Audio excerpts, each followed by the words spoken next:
La rebelión desde la cultura. El rector de la Universidad Jesuita, José Morales Orozco, había inventado un foro Buen Ciudadano Ibero para recibir en sus instalaciones al candidato del PRI a la presidencia de México, Enrique Peña Nieto, pero los estudiantes de la universidad privada no habían llegado a llenar de aplausos, elogios y preguntas fáciles al candidato. Venían muy indignados porque en la Feria Internacional del Libro de Guadalajara, el 3 de diciembre anterior, Peña Nieto no había podido decir los últimos 3 libros que habían marcado su vida. Eh, la verdad es que cuando leo libros, me pasa que luego no registro del todo el título. Me centro más en la lectura, pero más o menos te da una idea de los libros que he leído. Venían muy indignados porque la prensa había comenzado a hablar de que la candidatura del PRI era en realidad una creación de los productores de la principal televisora, Televisa. En las afueras del auditorio de la universidad se habían concentrado todos los que se habían indignado con la visita de un candidato apenas medio alfabetizado a una de las universidades que había participado tanto en el movimiento de 1968 como en el terremoto de la Ciudad de México de 1985.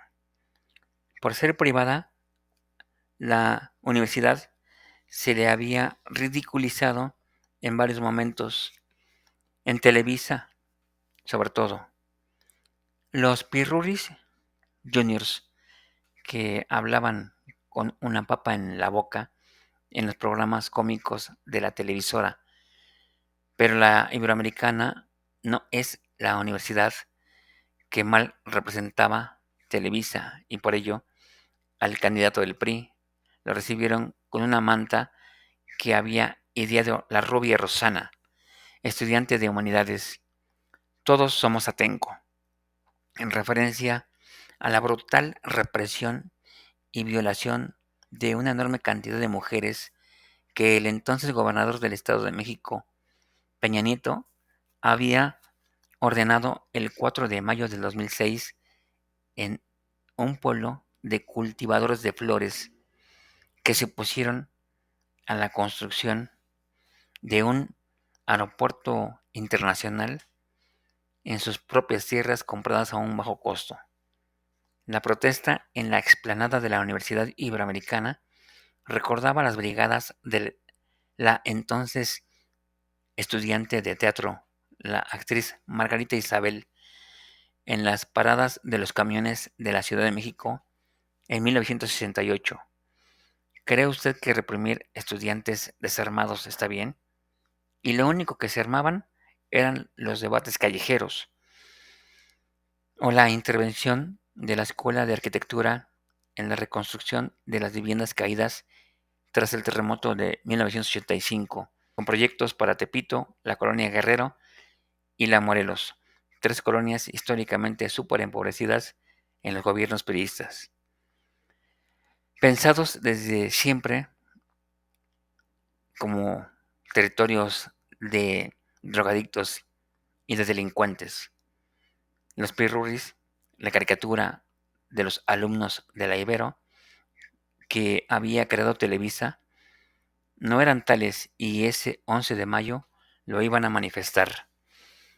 El candidato del PRI llegó confiado a las 9:50 de la mañana tras una entrevista con una de las pocas periodistas críticas en la radio, Carmen Aristegui, expulsada por Televisa en años anteriores, pero se encontró con los estudiantes. Carolina Villano, encargada de vinculación con la sociedad civil de la campaña de Peña Nieto y cuñada del exgobernador de Coahuila, Humberto Moreira, ofreció 250 pesos a los estudiantes para que guardaran las pancartas hechas a mano. Asesino de Atenco, yo sí leo, ponte a leer, telecandidato fuera. Una atrapó su atención. Somos la prole de la Ibero. Se refería a un episodio que la hija del candidato del PRI, Paulina Peña Bertellini, había llamado prole a los que criticaban a su padre por ser un total analfabeta. Era la prepotencia de los poderosos frente a los ilustrados, el dinero ante la inteligencia, el poder contra la cultura. Alejandra Lagunas, coordinadora de la página de Televisa Es Más y de las redes del PRI, en Internet supo de inmediato que ese iba a ser una deficiencia de su candidato y que habría que enfrentarla. De inmediato montar una operación al estilo clásico priista, ofrecer dinero, programas en Televisa, sitios en Internet que contrapesaran lo que era evidente. Los estudiantes despreciaban al candidato del PRI, la restauración de 70 años de dictadura perfecta, como lo había llamado Mario Vargas Llosa en 1990, durante el sexenio de Carlos Salinas. La televisión como un gran engranaje del sistema político mexicano, y estaban a las afueras del auditorio en el candidato del PRI durante una hora pretendía explicar un proyecto de nación. Entre los abucheos comenzaron las preguntas que eran, en algún momento, el equipo de campaña priista pretendió cortar de tajo. Moisés, Anaís, Raúl, Adrián, Mariano y Alejandra agruparon en 5 bloques las preguntas. Los estados en los que gobierna el PRI tienen las mayores tasas de ejecución y secuestros del país, aseveró un estudiante. Nuestros indígenas viven en la anomia, dijo Mario, de la carrera de Humanidades, y al ver el gesto fruncido de Peña Nieto, le propuso, ¿le explico la palabra anomia, candidato? Se le pregunta por la represión al pueblo de Atenco, cuando era gobernador del Estado de México. Él responde en palabras que recuerdan perfectamente al asesino Díaz Ordaz tras la matanza del 2 de octubre del 68. Fue una acción que asumí personalmente para restablecer el orden y la paz en el legítimo derecho que tiene el Estado mexicano de ejercer la fuerza. A las 11:38 se dio por terminada el acto. El candidato murmuró: por fin. Primera parte de la crónica La rebelión desde la cultura, de Fabricio Mejía.